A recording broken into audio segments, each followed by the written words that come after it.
नमस्कार, मेरा नाम है डॉक्टर पुरु धवन और आज इस वीडियो में हम बात करने वाले हैं ड्रूलिंग के बारे में। जब कोई पार्किंसन का पेशेंट बहुत एडवांस स्टेज पे पहुंच जाता है तो कुछ पेशेंट्स के अंदर हमें ड्रूलिंग की दिक्कत देखने को मिलती है। अब इस ड्रूलिंग को समझने की कोशिश करते हैं। ड्रूलिंग वो कंडीशन होती है जहाँ पे मुंह के अंदर लार तो बन रही है पर लार अंदर ना जाकर वो बाहर की तरफ आ रही है। पेशेंट लार को गटक नहीं पा रहा, नीचे निगल नहीं पा रहा। उसकी वजह से क्या होता है कि हमेशा लार आपके कोनों से टपकती रहती है। पेशेंट को एक कपड़ा अपने साथ रखना पड़ता है कि बार बार अपना मुंह पहुंचता रहे।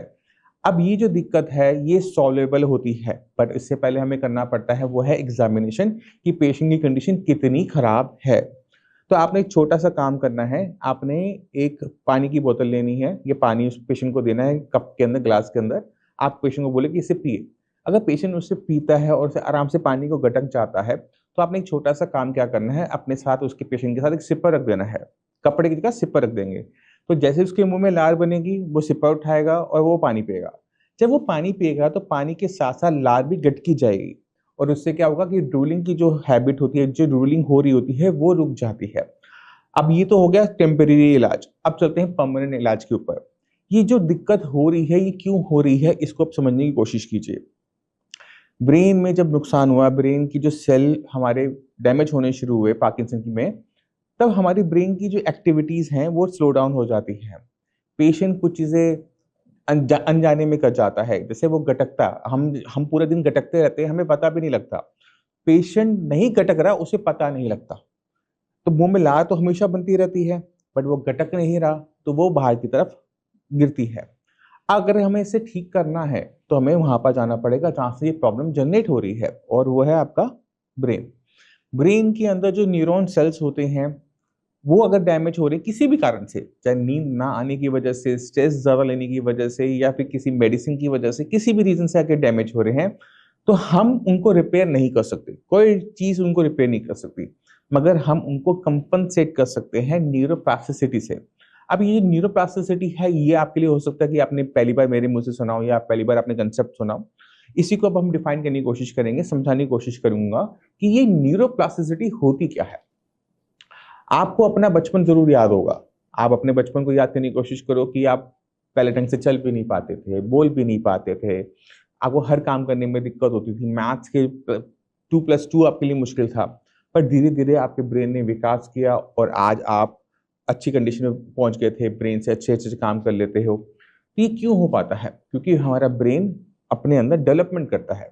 ब्रेन अपने अंदर डेवलपमेंट जो करता है वो करता है न्यूरोप्लास्टिसिटी की हेल्प से।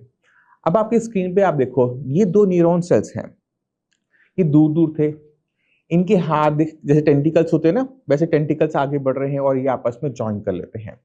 अब आपने सिर्फ दो सेल्स के बारे में देखा, मगर आपके ब्रेन के अंदर अगर एक सेल यहाँ है तो उसके चारों तरफ सेल्स ही सेल्स हैं।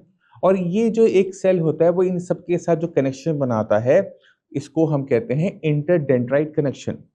अब अगर आपके एक सेल के कितने और सेल से कनेक्शंस हैं, उस पर डिपेंड करता है कि आपका ब्रेन कितना डेवलप्ड होगा। अगर कनेक्शंस कम है तो उसे आप मंदबुद्धि कह सकते हो। अगर कनेक्शन ज्यादा है तो आप उसे आइंस्टाइन कह सकते हो। तो ये जो कनेक्शंस हैं ये हमने बढ़ाने होते हैं, क्योंकि ब्रेन के अंदर नुकसान तो हो चुका है, जो सेल मर चुके हैं वो तो जिंदा होने वाले नहीं है। पर अगर हम इन इंटरडेंड्राइट कनेक्शंस को बढ़ा दें तो रिजल्ट्स बहुत ज्यादा फैसिनेटिंग हमें मिल जाते हैं। पार्किंसन की दिक्कत रुक जाती है, क्योंकि पार्किंसन के अंदर क्या हो रहा है, कोई ना कोई चीज आपके ब्रेन को नुकसान पहुंचा रही है, हमें उसे भी ठीक करना पड़ता है। मान लो आपको रात भर नींद नहीं आती, आप रात को सिर्फ 2 घंटे सो पाते हो, तो हमें नींद ठीक करनी पड़ेगी। अगर आप जरूरत से ज्यादा सोचते हो, हर टाइम सोचते रहते हो कि हाय मेरे साथ ये हो गया, हाय मेरे साथ वो हो गया, तो उसे ठीक करना पड़ता है। कुछ पेशेंट में ये दोनों दिक्कतें नहीं होती, बट उनके पास कुछ काम नहीं होता, कुछ हॉबी नहीं होती, तो वो क्या करते हैं, टीवी देखते रहते हैं, अपना फोन पे फेसबुक भी चला के देखा, न्यूज आई जा रही है, देखे जा रहे हैं। तो वो चीज हमें बदलनी पड़ती है। आपको एक अच्छी लाइफस्टाइल में डालना पड़ता है जहां पर आपका खाना अच्छा हो, खाने में सारे विटामिन हो, मिनरल हो, न्यूट्रिशन हो। आपको एक अच्छी रूटीन देनी होती है जिसमें आपका ब्रेन इंगेज रहे। सुबह पार्क जाना, फिर आके अपना नाश्ता करना, फिर अपना थोड़ा सा न्यूज देखना, उसके बाद अपनी कोई हॉबी है, गार्डनिंग है, उसे करना। ठीक है, उसके बाद आपका लंच हो गया, उसके लंच के बाद आपने छोटी सी नैप ली, उसके बाद आप अपने दोस्तों से मिलने चले गए। दोस्तों के साथ आपने अपना स्पोर्ट्स खेला, स्विमिंग करी, बैडमिंटन खेला, गोल्फ खेला, कुछ भी जो करना है। फिर शाम को आप थके थकाए आते हो, खाना खाते हो, सैर करते हो और सो जाते हो। तो एक रूटीन में सेटअप में करना। अगर आप पूरा दिन बैठे हुए हो, कुर्सी पे बैठे हुए हो, बेड पे लेटे हुए हो, कुछ नहीं कर रहे, तो वो दिक्कत आपके लिए बनना शुरू हो जाता है। तो कहने का मतलब ये है कि आपके ब्रेन को जो रिक्वायरमेंट है अच्छी-अच्छी चीज़ों की, वो चारों चीज़ें आपकी ब्रेन के आस-पास रखना, आपके आस-पास रखना, जिससे आपके ब्रेन के अंदर और नुकसान ना हो सके। तो हमें ये सब कुछ करना पड़ता है किसी पार्किंसन पेशेंट को ठीक करने में।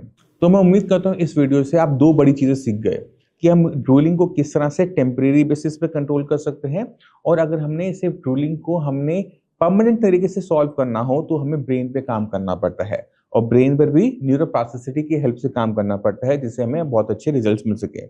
मगर मैं जानने से पहले चाहता हूँ कि आप एक पार्किंसन के पेशेंट से ज़रूर मिलके जाएँ, जिससे आपको थोड़ा-सा मोटिवेशन मिले कि आपने पार्किंसन के सामने हारना नहीं है। पार्किंसन को आप हरा सकते हो अगर आप सही तरीके से इस पे काम करते हो तो। नमस्कार, मेरा नाम है डॉक्टर पुरुधवन और आज मैं आपको मिलवाना चाहता हूँ पार्किंसन के पेशेंट में। और पार्किंसन के पेशेंट भी ऐसे नहीं, वायोपीडी यंग ऑनसेट पार्किंसन डिजीज। तो हमारे साथ है सुहेंद्र जी। सुहेंद्र कहाँ रहते हैं आप? मैं बेंगलोर में रहता हूँ। बेंगलोर में रहते हैं। अच्छा। और आप लास्ट मंथ आए थे पहली बार।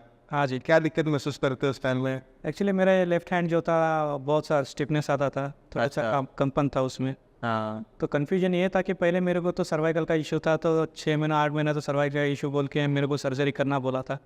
उसी चक्कर में मैं इधर उधर 3-4 डॉक्टर से ओपिनियन लिया। फाइनली न्यूरोलॉजिस्ट से मिलने के बाद उन्होंने बताया कि ये यंग ऑनसेट पार्किंसन है, जो कि आपको जेनेटिकली आया, आपके पिताजी को था, तो इसके लिए आपको भी आया है बोल के बोला।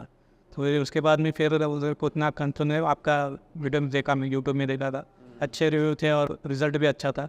एक बार मिल के बात कर लेंगे, पुरुधवन सर से देखेंगे अपना बीमारी का कुछ मिल जाए इलाज उसको लिए, इसके लिए आप आके मिला मैं। तो एक बार हाथ दिखा दो सबको। स्टेबल का पहले स्टेबल हो गया? आप पहले से थोड़ा स्टेबल। हाथ ऊपर नीचे करो। किसी टाइप की कोई दिक्कत अब दिक्कत नहीं है ऊपर का, अच्छा। थोड़ा ट्रिमर से उतना ही। अभी तो 1 महीना हुआ है ट्रीटमेंट। 1 महीने बाद पहले से बेहतर है, स्टिफनेस भी थोड़ा कम है। 1 मंथ के ट्रीटमेंट के अंदर इनके जो ट्रेमर्स है वो कम हो गए हैं और स्टिफनेस खत्म हो गई है थोड़ा सा कम है ना? पहले से बेहतर है। तो पहले से बेहतर है। तो जो बाकी पेशेंट हैं पार्किंसन वो क्या कहना चाहोगे?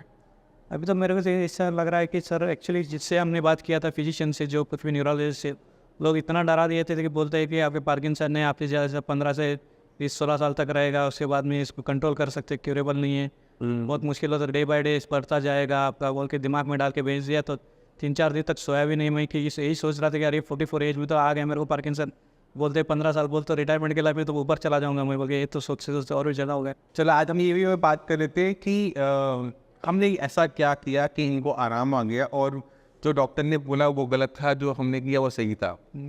तो पार्किंसन के अंदर ब्रेन के अंदर डैमेज चल रहा है। ब्रेन की जो सेल सिर्फ डोपामीन बनाते हैं, जो कि केमिकल होता है, और ये ब्रेन और मसल्स की कोऑर्डिनेशन में हेल्प करता है। दूसरी चीज़ ये देता है वो है वो खुशी, है ना? तो ब्रेन के सेल मर रहे हैं इसलिए डोपामीन कम हो रहा है, या ब्रेन के सेल वीक हो रहे हैं इसलिए डोपामीन कम बन रहा है। तो हम अगर सिंडोपा देते हैं, लिवोडोपा देते हैं, तो उससे जो आराम मिलता है वो टेम्परेरी मिलता है, कि हमने उसे पूरा तो कर लिया बट ब्रेन में हो रहे नुकसान को रोका नहीं। तो हम आयुर्वेद से क्या करते हैं, उस ब्रेन में हो रहे नुकसान को होने से आगे होने से रोक देते हैं। यानी जो नुकसान हो गया, अब और कोई नया नुकसान ना हो। तो ब्रेन की जो रिक्वायरमेंट है वो सबको पता है, उसे खाना चाहिए, उसे ऑक्सीजन चाहिए और उसको रेस्ट चाहिए। तो अगर हम सारी चीज़ें हम पूरी कर देते हैं, मेडिसिन थोड़ा सपोर्ट करते हैं, तो ब्रेन अपने आप ही चेंजेस लेकर आना शुरू कर देता है। ब्रेन आगे नुकसान उठाना बंद कर देता है। ब्रेन को वो इन्वायरमेंट मिलना शुरू हो जाता है जहाँ पर जो ब्रेन की सेल्स हैं उनको ताकत मिलना शुरू होती है। और रिजल्ट्स जैसे मैंने आपको दिखाया, ऐसे हमें रिजल्ट्स देखने को मिल जाते हैं, वो भी बहुत शॉर्ट ड्यूरेशन के अंदर। ऐसा नहीं कि सालों हमें मेडिसिन खानी पड़ी हो, 1 मंथ के अंदर रिजल्ट आपके सामने। और हमने आपके केस में सिंडोपा भी नहीं खा रहे, शायद आप नहीं खाया, कोई मेडिसिन नहीं खा रहे, एलोपैथिक नहीं खा रहा, सिर्फ कोई भी नहीं चल रही ना? नहीं सर। कोई मेडिसिन लगाने की ज़रूरत नहीं होती अगर आपने स्टार्ट नहीं की। तो अगर आपने मेडिसिन कोई स्टार्ट कर रखी है तो हम उसे हटवाते नहीं है, उसको हम बाद में हटाते हैं जब आपकी बॉडी के अंदर चेंजेस पॉजिटिव आ जाते हैं, तब इंप्रूवमेंट आने की बात। यानी पहले हटाने में क्या दिक्कत होती है कि आप यहाँ से ठीक कर रहे हो, उधर से वो चीज़ खराब हो रही है, तो पेशेंट को रिजल्ट नजर ही नहीं आता। तो जो मेडिसिन आप नॉर्मली और पेशेंट्स के साथ, आपके साथ तो है नहीं, जो चल रही है तो चला के रखो, ऐड करो, रिजल्ट्स देखो, उसके बाद विड्रॉल स्टार्ट होता है। ठीक है? तो मैं उम्मीद करता हूँ खुश हो ट्रीटमेंट से। बहुत पेशेंट से ठीक है, कुछ कहना चाहोगे? उसमें बहुत धन्यवाद करना चाहता हूँ ये कि मैंने मुझे अच्छा रिजल्ट मिला है।